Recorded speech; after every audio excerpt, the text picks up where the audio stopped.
Hey, hi. Uh, in this particular lead code problem, what we're trying to do is we're trying to find the second highest salary of given table, which consists of an ID and a salary as two column names. So let's look at an example. We have got a table named employee table. We have got the IDs in one of the columns, and we have got the salary. And the output, we should be able to find the second highest salary. As per example one, the second highest salary is 200 while the highest salary is 300. Okay, let's take another example where there is only one value. In that case, the output should show as null.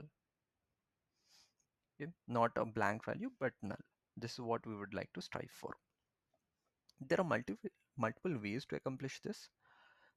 What we'd like to do is let's look at one of the easiest ways, whereby you are taking let's say two table, and in one table you're trying to find the maximum, and you're trying to find the query whereby that query's salary value should be lesser than the max value of the previous table.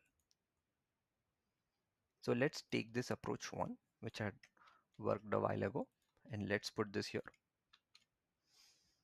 So this is a query here. Let's call this subquery, whereby you are selecting the maximum salary from the employee. Okay, this is one expression to it. And from employee E, which is named as E, this particular table, you're selecting a field called E dot salary. So the salary of this main query should be lesser than the maximum value of the employee. That is one case. And in that case, in that main query, we are selecting the maximum out of it. Let's run this and see how this works.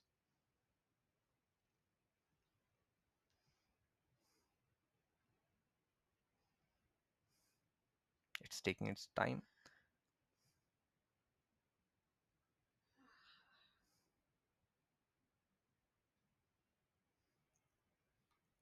Let's try to run this query again.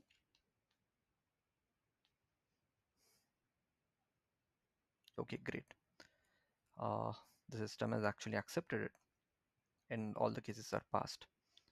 Let's say I've got an ID, and if there's only one value, then it should show as null. It is already showing up. I've selected another case also. In this case also it's working fine. So we're good with this. Let's try another approach. As I said, joining two tables, right?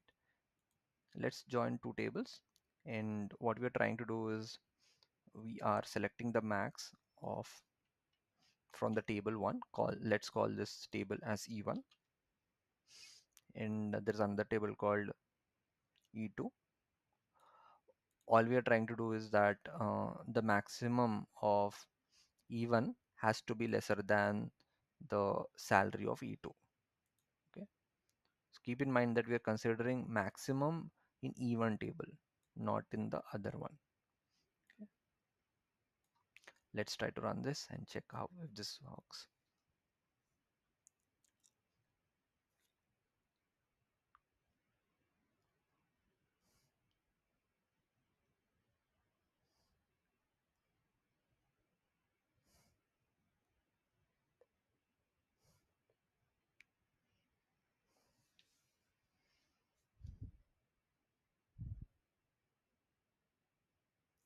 Great.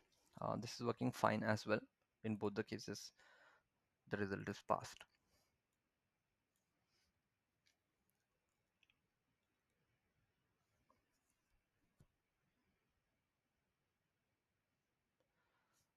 Let's try another case and try to make a variation there.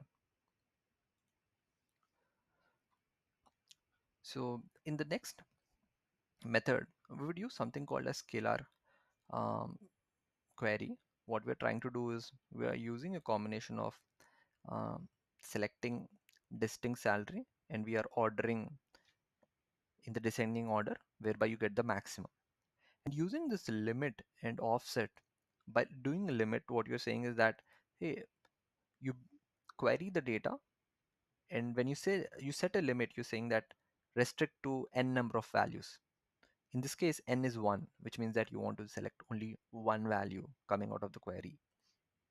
And offset allows you to do, instead of showing the top value in that hierarchy, you're saying that when you give an offset n, it goes so many line items down. Let's say if you get um, offset as 5, then it skips 4 rows and shows the fifth row in that descending order.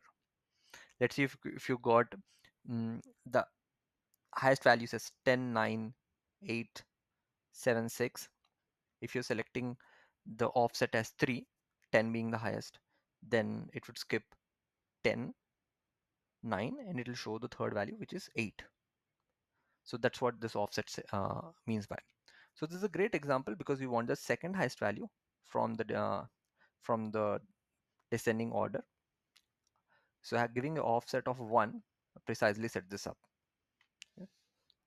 Just sorry, if I give offset as 3, what this would do is it will skip the 3 values and show the fourth highest.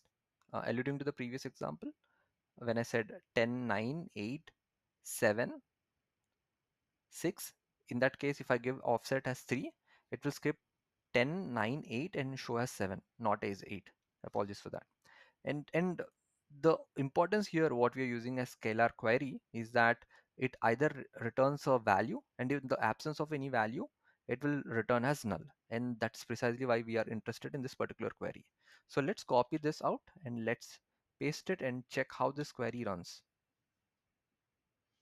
Let's run this.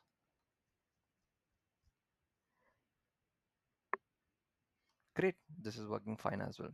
Let me show you a small example of why it will fail if we don't use the scalar query here.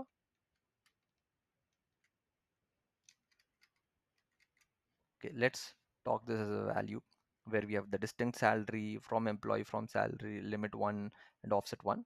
And I'll also name the variable as second highest salary. Okay. Ideally, by this method, you should be able to find the second highest value, no doubt about it.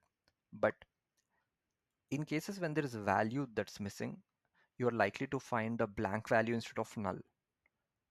So the case 2 will get dissatisfied and it will throw an error, even though it will give you the value. So case 1, as you can see, is pass case.